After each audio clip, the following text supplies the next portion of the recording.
Hi guys! Ako nga pala si Obeng, ang inyong technician vlogger at ngayong araw nga ay samahan nyo na naman ulit ako. Kung kayo nga po ay bago lang sa channel ko ay mas maganda pong pindutin nyo na yung follow button at kalampagin nyo na rin po yung kampana para nga po maging updated kayo sa mga ina-upload ko at para hindi na rin po kayo mahirapan na umanap ng gagawa ng cellphone nyo. Oy, ikaw na naman! Panibagong sira na naman ba? Tara na dito sa shop. At bago nga tayo magsimula, intro, pasok!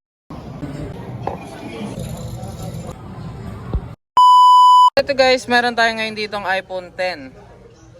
Wala siyang response. Wala siyang display. Tanungin natin si client. Sir, excuse lang po. Tatanong lang natin kung ano pong nangyari dito sa phone nyo bago po tayo magsimula. Ano lang, nalaglag. Nalaglag? Nagkaroon ng black. Black spot. Okay. Yan lang naman. Wala nang ibang concern, wala nang ibang papagawa. Screen lang. Okay. So tempered lang to eh. Tatanggalin ko yung tempered. Sisilipin ko. Sige sir, antayin nyo na lang po. Tawagin ko kayo pag itetest na yung screen. Malinis. Ayun, malinis. Wala siyang basag pero nagkaroon nga ng black spot dito at nag-blackout na. Ngayon buksan muna natin. Tingnan natin kung mabubuhay pa natin to. Sana mabuhay. Declare niya LCD. Ayan, meron tayong pagpipilian dalawa. OLED tsaka yung Incel type or yung Class A. Buksan muna natin to.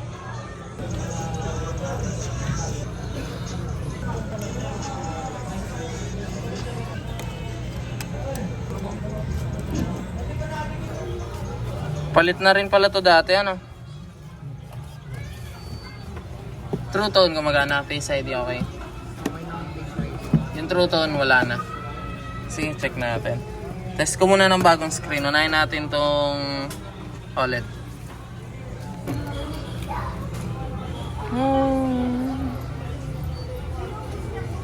Signs of life.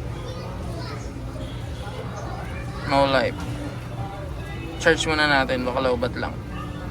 I-test mo muna sir para mayroon kayong habol. So, kasi Eto guys, may konting problema. Yung passcode, hindi maalala ni client. Try kami ng 5 minutes. Ang gagawin ko na lang muna dito ay yung palitan natin siya ng screen at saka yung battery may problema rin. Last November na gamit. Zero remaining siya. Inayos na namin yung BMS pero ganun pa rin. Tinesting akong battery. Ayan, lumabas yung battery health niya. Ay, yung battery percentage.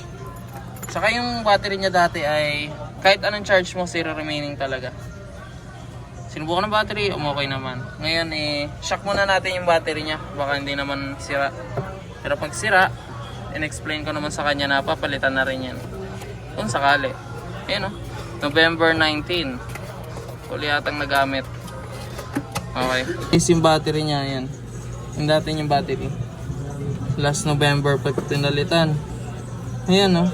Kahit naka-charge yan, zero pa rin. Ayan. Wala pa rin. Naka-charge na yan ha. Ayan. Ganyan pa rin. Puntayin na lang muna natin yung password. 5 minutes. Kasi naalala niya daw. Hindi pa sure. Ayan. In-explain ko naman sa kanya kung sakaling ganun pa rin, sinak na natin siya. Ang current niya ay 3.8. So dapat may karga na yan, at least 5%. Wala pa rin, zero remaining. Ayun o. Tingnan natin after 5 minutes. Sana tama yung password.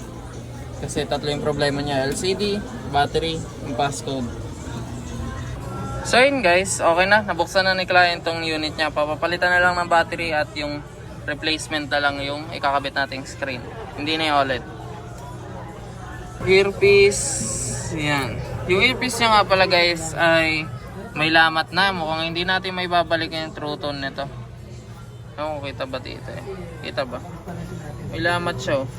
Kaya parang nakaganyan na siya. Yan, lipat natin yan dyan. Tsaka chinek ko na rin pala yung LCD niyang ito nga. Yung dati. May data. Walang True Tone, may Face ID. Ito nga yung problema. Ngayon transfer na lang natin yung data nito dito sa bagong screen. Kahit wala yung True Tone, at least nandito yung data na backup natin. Gagana pa rin naman yung Face ID niyan. Tapos palitan yung baterya. Yun nga, 0% remaining. Kahit ayos na yung BMS, palitan yung baterya. Ayan, pagkatapos yan, sarado na natin. Napalitan na rin natin siya ng battery. Pakip na lang natin sa kanya yung mga nasira. para may souvenir siya sa amin. Nasira na sa'yo.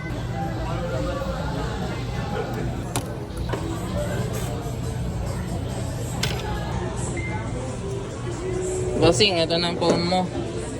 Yung souvenir mong screen at yung battery. Paingatan na lang po yung unit at pa-check na lang po bago po umalis. Maraming salamat po sa pag-walk-in. Sina client from Antipolo. Sir. Boss. Thank you po.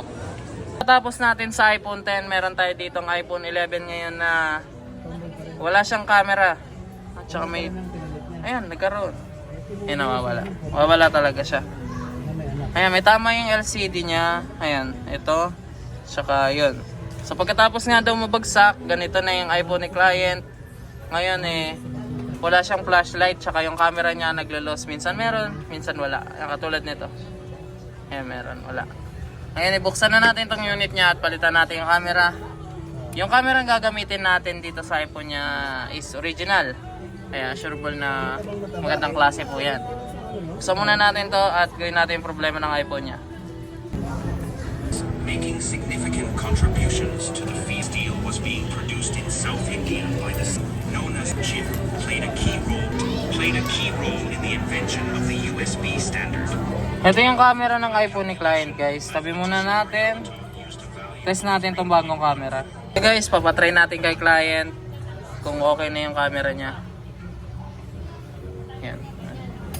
Excuse po, papatest ko lang po sa inyo yung camera ang kinabit natin para sa iPhone nyo.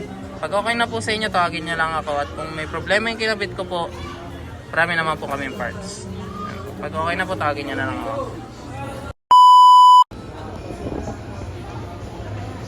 0.5, check nyo po kung gumagana lahat. Flashlight po, na-check nyo na. Yun, okay na po.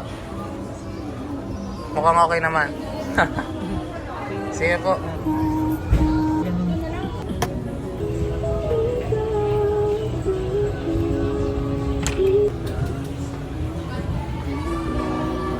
Ayan.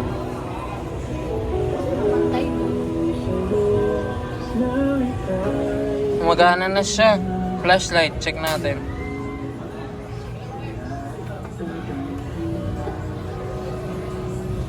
Ayan. Pwede na natin ibalik kay client. Pa-check na lang po bago po kayo umalis. At maraming salamat nga po pala sa pag-walk-in. Si client from Marikina. Ito po. Thank you po. Ito guys, meron tayo ngayon ditong iPhone XR naman. Wala siyang pindutan na yan. Hindi napipisa. Pero gumagana po itong... Ayan. Ayan. Tsaka ito. Yung pindutan lang. Pagpapalitan po yung ganyan ay ganito ang papalitan. Power button. Isang connection po yan ng flashlight. Tsaka ito mga volume. Ngayon buksan muna natin to at check natin kung anong mga bang problema nito. Saan pa po kayo, ma'am? Ayun guys, okay na. Tinanggal lang natin yung screen, okay na agad, di ba? Ayun o. Narinig niya ba? Gumagana na. Ayan. Ito yung pinalitan natin. Patry na lang natin sa kanya at ibalik na natin yung mga tornilyo. Ayan, self-LCD tayo. Ito po yung unit nyo, patry lang po kung gumagana na po yung power button natin. Yung souvenir nyo po, galing kay Obeng. Ito po, tingnan nyo po kung gumagana na. Ayun na, gumagana na siya. Gumagana na po. Okay na po ba? Sige po, sarado po natin para may balik po sa inyo. Yeah, sina client from Binangonan. Yan. Yo, what's up?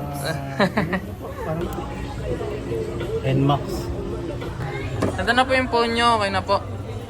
At ayun nga po, maraming salamat po sa pag-walk-in sina client from Binangonan. Thank you po. Thank you. Ang bilis ng araw, madilim na ulit. At ayun nga lamang guys, ako nga pala si Obeng at maraming salamat sa palaging panonood at walang sawang suporta para kay Obeng. Hanggang sa susunod na pagkikita, paalam!